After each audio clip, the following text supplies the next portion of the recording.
So, need some safe to Sunday.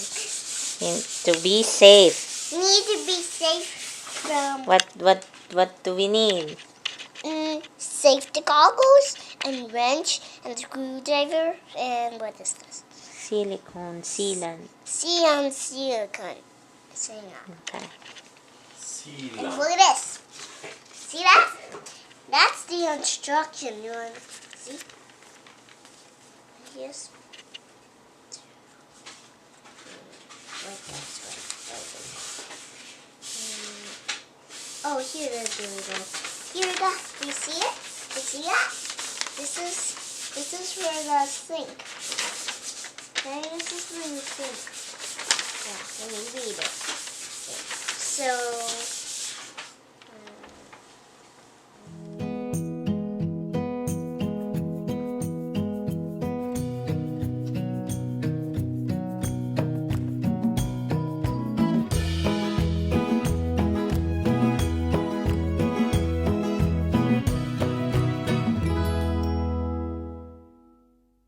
Ayan, hello guys. So ngayon, magandang gabi.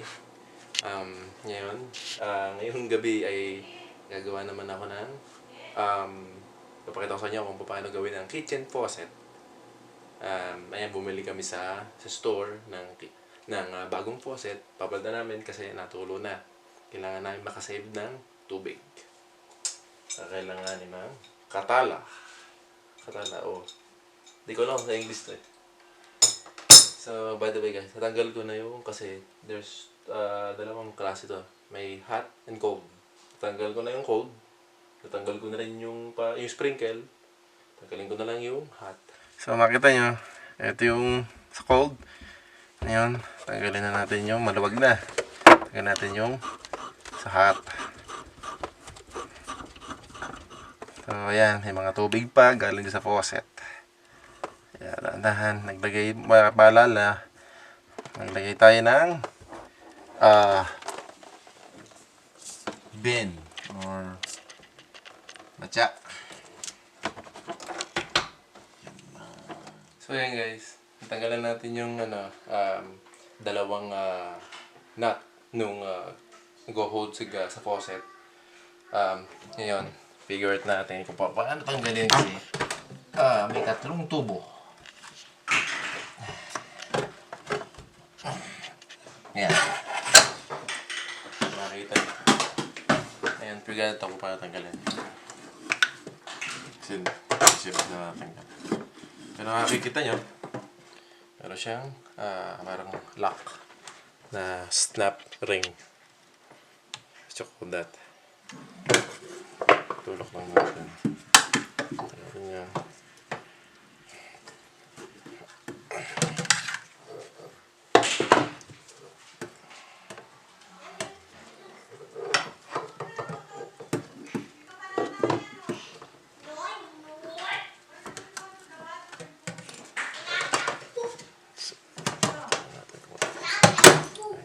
Okay na.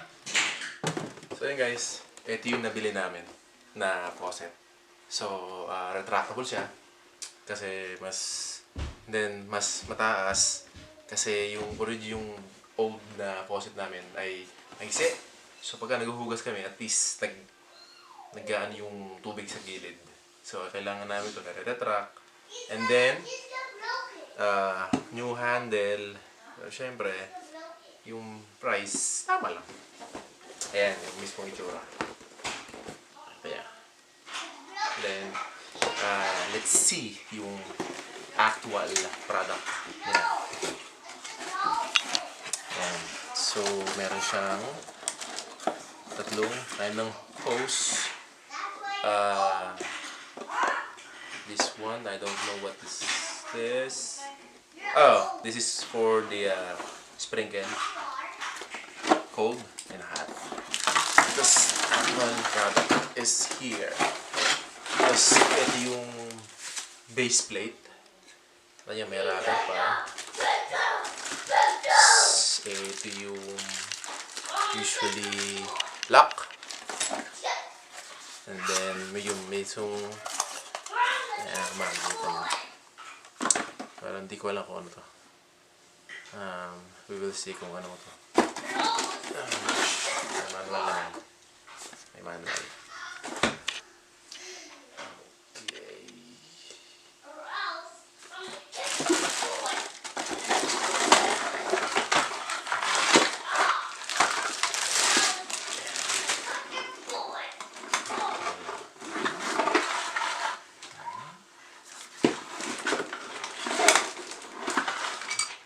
At least niliha ko lang ng konti. At least yung fine, wag yung mismong rough. So yung makinis na, lagyan na natin yung deck plate.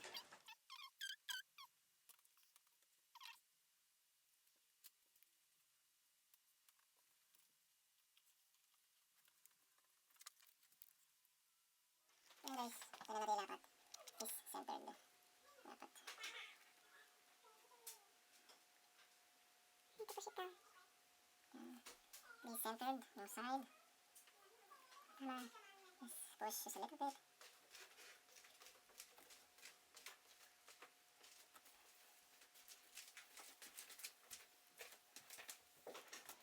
So guys, pero syempre, bago natin ilagay lahat, install. Excuse me po. Lahat ng mga thread, kailangan natin lagyan ng ito. It's a thread seal tape. Ang tawag sa atin ay Teflon. It's for plumbers use. So kailangan paglalagay nito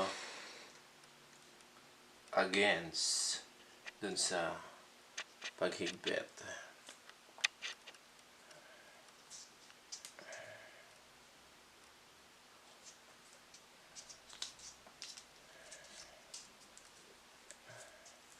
So, huwag masyado madami para tama lang. As long as na sealed yung kung ano mga. Ayan guys. Nalagyan na natin ng Teflon thread seal tape, yung mga thread na connection sa hot and cold water. So, ilalagay na natin itong deck plate. Nag-wait tayo ng at least mga 30 minutes.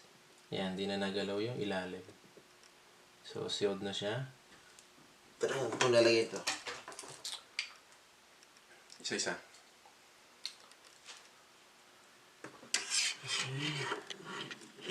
Isa-isa dapat yan. Kung hindi yan pasok.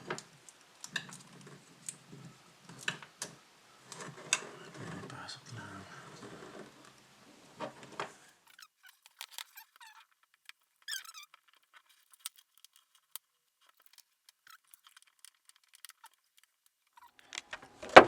So, ayun guys. Mahirap po ikabit. Ayan, nailagay ko na yung rubber. Kung nakikita nyo, sobrang higpit ko. Pero okay lang yung sobrang higpit at least as long as na walang leak. Ito na yung washer. Ito yung locking nut. Yung plate sa rubber. Washer, locking plate. So, ayan. Ayan yung mga tubo. So, one by one ko siyang ipinasok dito. Ayan. Isa-isang ano. Per pipe, per tube. Iipitan natin ito. Ito yung parang lock niya. Makikita niyo yung screw. Ayan. Pero mahigpit na. Okay na. Kabit na natin. Dito yung magagaling yung ito yung from hot cold. Lalagyan yung cold. Pasok na natin. Ayan. Higpitan natin. Tapos next natin yung hot.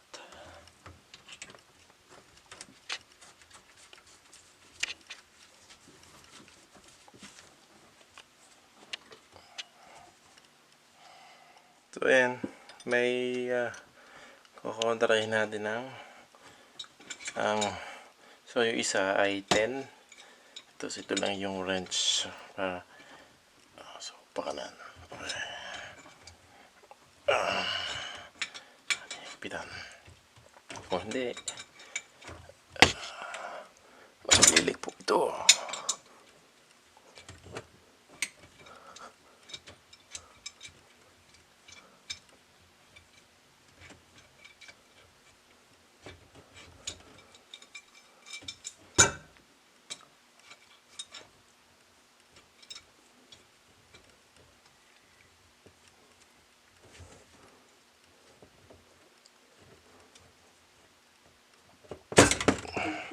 So, yan. Ito na yung lines na ikakabit. Kakabit natin ito pa doon sa sprinkle. Shower.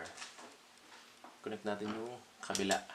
Saka, so maiksi lang siya eh. So, ikakabit natin doon sa pinakailalim. So, ayan, makikita nyo ito yun. Ito yung para sa sprinkle. So, makita yung mayroon pang safe seal. Tanggalin natin. Dito. Ito nyo. May lock.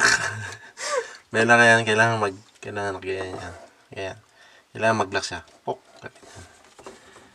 Kailangan ipasok. Hindi kita dali. Baba mo. Ako mahihila pa.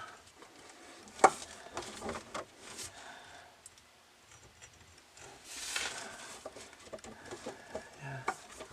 Sa harapan.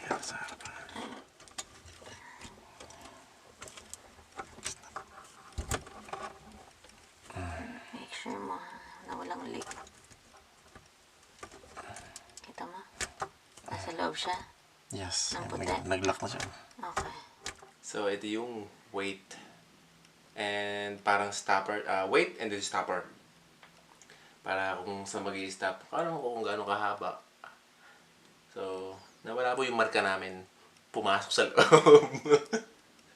So, ilalagay na natin yung weight or stopper.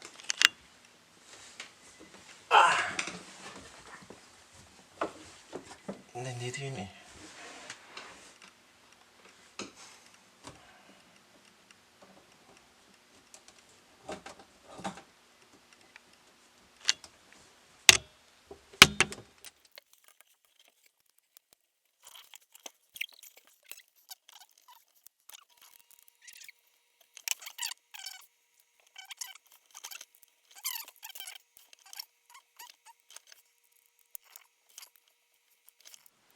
So, check natin guys.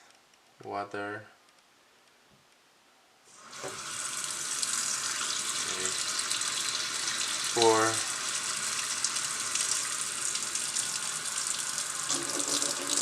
Stove.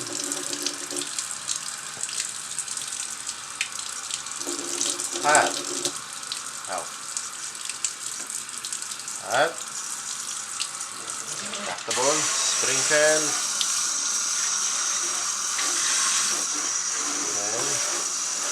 Balik na normal. Hold. Off.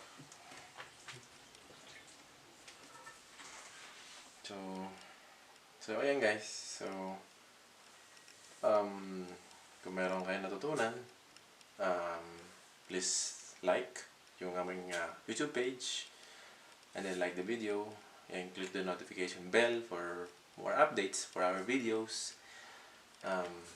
Thank you for watching and please like, share and subscribe to our YouTube channel. Bye!